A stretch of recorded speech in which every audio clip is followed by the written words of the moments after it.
नसूह एक ऐसा मर्द था जो औरतों जैसी शक्ल व सूरत रखता था, नर्म आवाज, नाजुक जिस्म और दाढ़ी के बगैर। वो इसी जाहिरी भेस का फायदा उठाकर जनाना हमाम में औरतों का मसाज करता था। ये उसके लिए जरिया माश भी था और उसके दिल में छुपी ख्वाहिश की तकमील भी। कई बार जमीर ने उसे मलामत की, मगर हर बार वो अपनी तौबा तोड़ देता था। एक दिन बादशाह की बेटी हमाम में आई और मसाज के बाद उसका कीमती हीरा कहीं खो गया। शहजादी के हुक्म पर सबकी तलाशी ली जाने लगी। नसूह बदनामी और शर्मिंदगी के डर से एक कोने में छुप गया। जब उसने देखा कि कनीजें उसे ढूंढ रही हैं, तो उसने रोते हुए सच्चे दिल से खुदा से तौबा की और दुआ मांगी, ऐ अल्लाह, मैं वादा करता हूँ कि आज के बाद कभी ये गुनाह नहीं करूंगा, मेरी लाज रख ले। उसकी दुआ अभी खत्म भी नहीं हुई थी कि बाहर से आवाज आई, नसूह को छोड़ दो, हीरा मिल गया है। नसूह की आंखों में आंसू थे और दिल में इत्मीनान। उसने शहजादी से रुखसत ली और घर आ गया। नसूह जान गया था कि अब इस शहर में रहना मुमकिन नहीं, जहाँ की औरतें अब भी उसे चाहती थीं। उसने अपनी तमाम नाजायज कमाई गरीबों में बांट दी और शहर छोड़कर एक वीरान पहाड़ी पर चला गया। वहाँ वो अल्लाह की इबादत में मशगूल हो गया। एक दिन उसे एक भैंस नजर आई जो घास चर रही थी। उसने सोचा कि ये किसी चरवाहे की होगी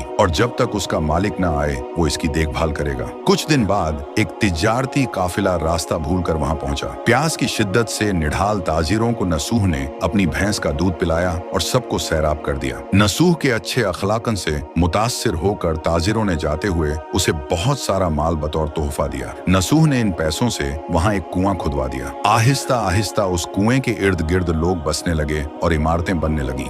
नसूह की नेकियों की वजह से सब उसकी इज्जत करते थे। नसूह की नेकी और शोहरत के चर्चे बादशाह तक जा पहुंचे। बादशाह उससे मिलने का बेहद मुश्ताक था, लेकिन नसूह ने बादशाह के पास आने से इनकार कर दिया। इस बेनियाजी ने बादशाह की मिलने की तलब और बढ़ा दी और उसने खुद नसूह से मिलने का फैसला किया। जब बादशाह नसूह की बस्ती में दाखिल हुआ, वहीं उसकी रूह कब्ज हो गई। चूंकि बादशाह बतौर अकीदतमंद नसूह के पास आ रहा था और रियाया भी नसूह की खूबियों की कायल हो चुकी थी, सब ने नसूह को बादशाह के तख्त पर बिठा दिया। नसूह ने इंसाफ का निजाम कायम किया और उसी शहजादी से शादी कर ली जिसके गोहर की वजह से उसे हिदायत मिली थी। एक दिन एक शख्स दरबार में आया और अपनी गुमशुदा भैंस का जिक्र किया। नसूह ने मुस्कुराते हुए कहा, तुम्हारी भैंस मेरे पास है और आज जो कुछ मेरे पास है वो सब उसी की वजह से है। इस पर वो शख्स कहने लगा, ऐ नसूह, जान लो, न मैं इंसान हूँ और न ही वो जानवर भैंस है। हम दो फरिश्ते थे जो तुम्हारा इम्तिहान लेने आए थे। ये सब कुछ तुम्हारी